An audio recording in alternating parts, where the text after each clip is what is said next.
We're talking tonight about philosophy. Artie Shaw, one of my fellow nighttime neighbors out there, Arthur in Willington. We'll hear from him a little later on in the program because he's going to go through some of the more interesting quotes that Artie Shaw left us in all of the years that he spent in retirement, a total of 50 from the age of 44 up until the age of 94 when he passed away, talking about some of his broad topics that he delved into, questions about life and mysteries about life that I think all of us are wondering about. So more on that, but I want to tell you a little bit more about where Artie Shaw's mindset was. As popular as he was, as famous as he was never satisfied. We've already established that. And it kind of goes to the point that I made, that I felt that when I was growing up, I wanted to get involved more in radio. I wanted to do music shows and talk shows, etc. But I always felt that school had gotten in my way. I liked school, but it kind of prevented me from doing what I wanted to do. Here's what Artie Shaw had to say about school, as he told WTIC's, you remember, he wasn't just a sports guy, Arnold Dean, and the One Night Stand with the Big Band show, 1971. Artie Shaw, born Arthur Arshawski, on the Lower East Side of New York City, May 23rd of 1910, an only child. And Artie, how old were you when your family moved to New Haven, Connecticut? I think about 7. And I know in your book, The Trouble with Cinderella, which you identified as an outline of identity, you mentioned places that'll be familiar to many of our listeners, I'm sure, the Dwight Street School, the apartment on Grand Avenue, Hill House High School, and your first contact with music, an early and, I guess, undistinguished effort at learning the piano. Oh, you mean when I was forced to take, as they say. Yeah, that lady used to show up once a week and make me break my chops on a bunch of notes that had no meaning to me. Learn how to move the white keys and the black keys, and it made no sense at all. You kind of felt the same way about school, didn't you? No, not when I first got into school. I kind of liked it. I didn't like what happened when I, and the old anti-Semitism thing which was going around. I didn't like that. But in the classes themselves, I was fair to middling. I hesitate to say brilliant, but I was a pretty good scholar. And until I got into the idea of doing something about getting out of where I was and found that the saxophone might be my method of escaping from an environment I didn't like. Once I got into that, I decided that was the only key and everything else was irrelevant, as we say today.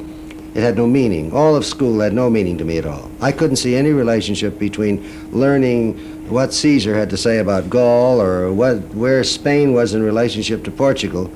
They had no connection whatsoever with what I thought was important, which was how to manipulate that instrument to make myself $7 million and be surrounded by a bunch of groovy chicks and live in a house with a kidney-shaped swimming pool. That was all I had in mind. Well, it is funny because if only Artie knew that in school, that would be happening for him at one point in his life, and it did happen for him. But it is interesting because in one way he viewed, at least at a young age, education as being a way to get out of his situation. I'm not saying that it's not, but at the same time, he had this desire within him to explore what made our world tick.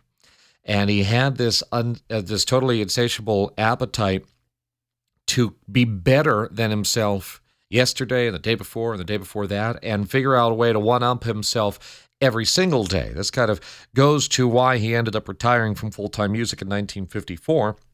He cited self-perfectionism, that he wanted to go out on top. Wow, what a concept, what an idea, particularly for a musician. That's kind of unusual in and of itself.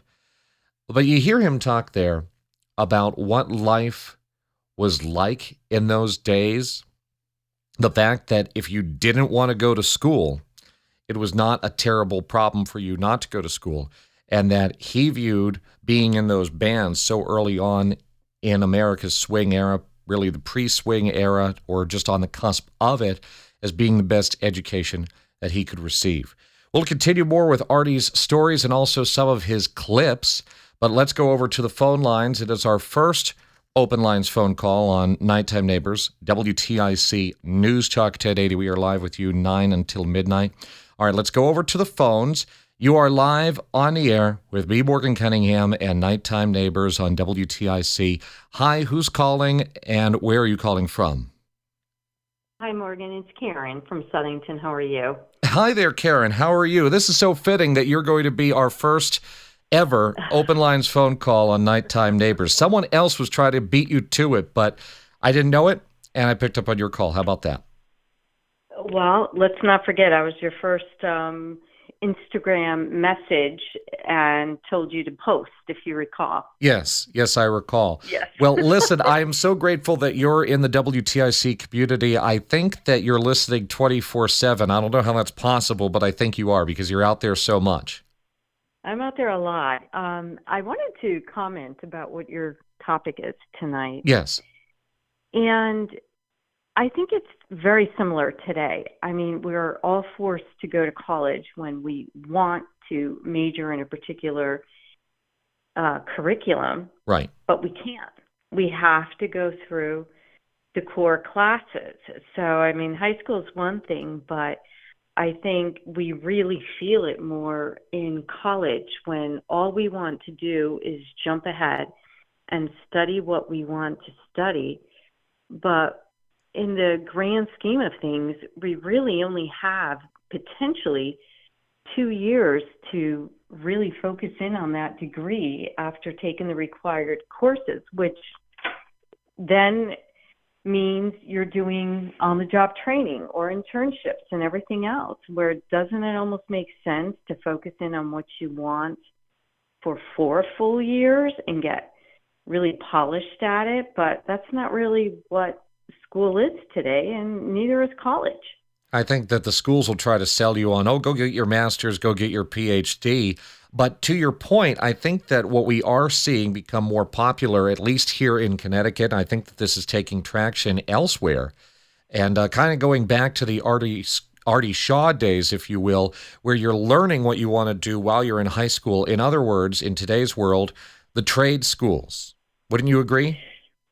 I do, and there is one thing. I think there are schools that, depending on where you go, like the magnet schools in Connecticut, which are offering more specialized fields of study than regular curriculum is. But again, that's a lottery system, so it's no guarantee you're going to get in that. But I think you have to do what you did, and that was, carve out something that is of interest to you and pursue it, and then do the required classes and degrees that you need.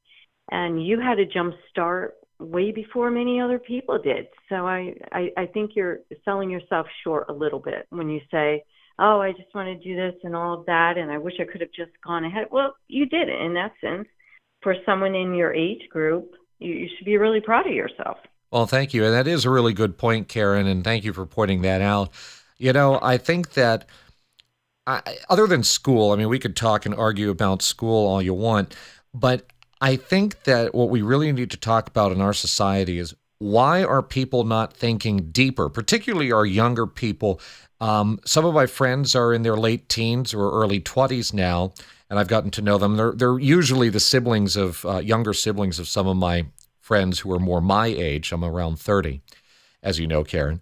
And they don't seem to grasp what direction they could take in life. I don't know if COVID did this or what happened, but I think the first thing we need to do is inspire our young people to dream big, or dream big to an extent, a realistic extent, about what they're going to do with their future. Because I happen to find radio as my hobby. I decided I would pursue it as a career, and I did. I also studied broadcasting and communication in school. So where are we going to figure out for our youth today, Karen, how to inspire them so that they can have a similar story to my success, or Artie Shaw's, or pick a name, anybody? I think a lot of times, too, it just may be exposure and where you grow up, what kind of school you're in, what kind of curriculum you're in.